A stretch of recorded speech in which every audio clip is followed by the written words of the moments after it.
Okay students, మనము ఇప్పుడు board model paper 2 అంటే బోర్డు వాళ్ళు రిలీజ్ చేసినటువంటి కెమిస్ట్రీ ఇంటర్మీడియట్ ఫస్ట్ ఇయర్ సంబంధించిన న్యూ సిలబస్ యొక్క మోడల్ పేపర్ 2 అంటే రెండవ మోడల్ పేపర్ను ఒకసారి చూద్దాం. అంటే ఈ మోడల్లోనే ఎగ్జామినేషన్ ప్యాటర్న్ అంతా క్వశ్చన్స్ రావడం జరుగుతుంది. ఈ ప్యాటర్న్ ఏంటనేది ఒకసారి మనం క్లియర్గా మోడల్ పేపర్ చూస్తే మీకు అర్థమవుతుంది. Okay, second model paper very important, ఒకసారి చూడండి. ప్రతి ఇంటర్మీడియట్ స్టూడెంట్ ఫస్ట్ ఇయర్ విద్యార్థి చూడాల్సినటువంటి model paper. Okay, let us start the video. Intermediate బోర్డుకు సంబంధించి మోడల్ పేపర్ 2ను మనం ఇప్పుడు కెమిస్ట్రీకి సంబంధించిన సబ్జెక్ట్లో చూస్తున్నాం.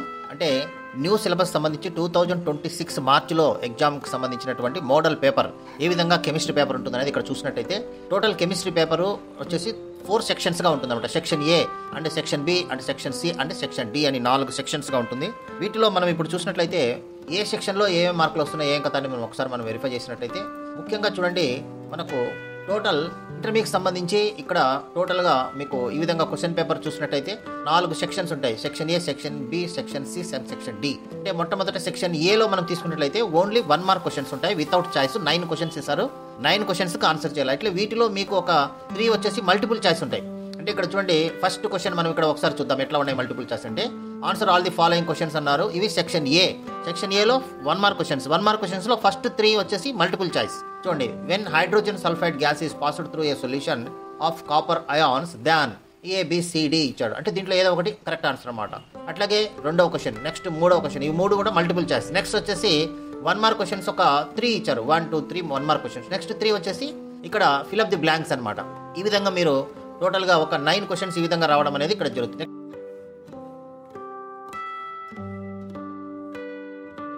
నెక్స్ట్ సెక్షన్ బి మనం చూసినట్టయితే answer all the following questions అన్నారంటే ఇక్కడ 14 క్వశ్చన్స్ ఇస్తారంటే 2 మార్క్స్ క్వశ్చన్స్ 14 వస్తే 14 రాయాలి, నో చాయిస్. అట్లాగే 1 మార్క్ క్వశ్చన్స్ కూడా నో చాయిస్ అనేది ఇక్కడ గుర్తుంచుకోండి. 14 into 2 28 మార్క్స్ వస్తాయి అనమాట. అంటే ఈ విధంగా మనం చూడు. సో ఈ విధంగా ఎంపారికల్ ఫార్ములా పైన ఒక ప్రాబ్లం వచ్చింది. ఇవన్నీ కూడా తర్వాత ఇక్కడ వాల్యూమ్ ఆఫ్ కార్బన్ డైఆక్సైడ్ ఇది ఒకటి క్వశ్చన్ వచ్చింది, ప్రాబ్లం వచ్చింది. అట్లాగే ఎక్స్ప్లెయిన్ పౌలిస్ ఎక్స్క్లూజన్, హున్స్లా అని పౌలిస్ కానీ ఇట్లా ఉన్నాయి మీకు. వీటిలో ఏదో ఒకటి గ్యారెంటీ వస్తుంది, మీరు నేర్చుకోవాలి. సో అప్డేట్ రూల్ ఇవన్నీ కూడా వెరీ ఇంపార్టెంట్ క్వశ్చన్స్ అన్నీ వచ్చున్నాయి. సో కాబట్టి ఇవన్నీ కూడా మీరు నేర్చుకోవాలి. ఒక 2 మార్క్స్ క్వశ్చన్స్ ఇంపార్టెంట్ లిస్ట్ మనం ఇచ్చాము, దాన్ని మీరు చూసుకొని కూడా మీరు నేర్చుకోండి.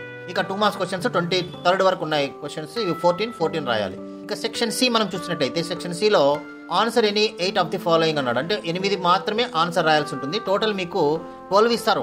చాయిస్ ఉంటాయంటే చాయిస్, ఎస్ చాయిస్ ఉంటాయి. 4 వచ్చేసి రాయాల్సిన అవసరం లేదు. 12లో కేవలం 8 మాత్రమే రాయాలి, 4 చాయిస్ అనమాట. దీంట్లో చూడండి 8 మాత్రమే రాయాలి కాబట్టి 12లో జాగ్రత్తగా మీకు బాగా వచ్చినటువంటి దానికి ఇక్కడ ఆన్సర్ రాసుకోండి. ఇది ఒక ఇంపార్టెంట్ ఫార్ములా. 4 మార్క్స్ క్వశ్చన్స్ కూడా మనం ఇంపార్టెంట్ క్వశ్చన్స్ లిస్ట్ ఇచ్చాము, వాటిని చదువుకోండి. మాక్సిమం అవే రావడానికి ఛాన్స్ ఉంది కాబట్టి ఖచ్చితంగా ఫాలో కండి. ఇంకా ఈ 4 మార్క్స్ క్వశ్చన్స్ అన్ని ఇక్కడ వరకు 35 వరకు 4 మార్క్స్ క్వశ్చన్స్, దీంట్లో కేవలం 8 మాత్రమే రాయాలి. ఓకే, ఇది సెక్షన్ సి. ఇంకా సెక్షన్ డికి మనం వెళ్ళినట్లయితే answer any 2 of the following questions అంటే ఇక్కడ 3 ఇస్తారు, కేవలం 2 రాయాలి. సెకండ్ చాప్టర్లో మీకు సెకండ్ చాప్టర్ 2 ఇంపార్టెంట్ ఎస్ఏలు ఉంటే 1 వస్తుంది. అట్లాగే థర్డ్ చాప్టర్లో 4 ఎస్ఏల్లో 1 గ్యారెంటీ వస్తుంది. ఇవి 36th క్వశ్చన్ వచ్చేసి మీకు సెకండ్ చాప్టర్లో ఉన్నటువంటి క్వశ్చన్, 37th క్వశ్చన్ వచ్చేసి థర్డ్ చాప్టర్లో ఉన్నటువంటి క్వశ్చన్ అనమాట. ఇంకా 38th క్వశ్చన్ వచ్చేటప్పటికి ఆర్గానిక్ కెమిస్ట్రీ క్వశ్చన్ అనమాట. ఇక్కడికి 3 క్వశ్చన్లు, వీటిలో కేవలం మీరు ఏవైనా 2 మాత్రమే రాయాలి, 1 చాయిస్ అనమాట. ఇది question paper pattern. Okay, so ఈ విధంగా మీరు జాగ్రత్తగా మీరు చూసుకున్నట్లయితే క్వశ్చన్ పేపర్ మోడల్ ప్రతి ఒక్క స్టూడెంట్ ముందు ఎగ్జామ్ ముందు ఒకసారి చూసుకోండి ఏ విధంగా ప్యాటర్న్ ఉంటుందనేది మనం ఇక్కడ అర్థమవుతుంది. సో అట్లాగే మీకు చాప్టర్ వైజ్ వెయిటేజ్ కూడా నేను ఇచ్చున్నాను, వాటిని కూడా ఒకసారి వెరిఫై చేసుకుని వెళ్ళినట్టయితే మీకు ఫుల్ మార్క్స్ రావడానికి ఛాన్స్ ఉంటుంది. ఇంకా మనము నెక్స్ట్ వచ్చేసి గెస్ క్వశ్చన్ పేపర్ కూడా ఇస్తున్నాం. నెక్స్ట్ వీడియోలో గెస్ క్వశ్చన్ పేపర్ ఏంటి అంటే ఒక మోడల్ పేపర్తో పాటు ఒక ఇంతవరకు ఇచ్చినటువంటి 2 పేపర్లు వచ్చేసి బోర్డు ఇచ్చినటువంటి మోడల్ పేపర్లు, తర్వాత మేము ఒక గెస్ పేపర్ మీకు ఇస్తున్నాను. గెస్ పేపర్ ఎలా ఉంటుంది అనేది ఒకసారి చూడండి, అది కూడా నెక్స్ట్ వీడియోలో మనం ఇస్తాం. సో ఈ వీడియో ఇంకా ఎవరైనా సబ్స్క్రైబ్ చేయకుంటే సబ్స్క్రైబ్ చేసుకోండి, లైక్ చేయండి, షేర్ చేయండి, అట్లాగే కామెంట్ చేయండి. Okay, I will stop here and I will continue in the next class. Thank you very much. Me valuable time మా వీడియోకి ఇచ్చినందుకు ధన్యవాదాలు. మీకు ఈ వీడియో ఉపయోగపడిందని అనిపిస్తే ఒక లైక్ కొడండి, మీ ఫ్రెండ్స్ పేరెంట్స్తో షేర్ చేయండి. మరిన్ని యూస్ఫుల్ ఎడ్యుకేషనల్ వీడియోస్ కోసం subscribe to best click content. మీ భవిష్యత్తు కోసం ఒక బెస్ట్ క్లిక్ చాలు. కామెంట్ సెక్షన్లో మీ డౌట్స్ లేదా టాపిక్స్ చెప్పండి. We will make a video for you. Thank you for watching. See you in the next best click.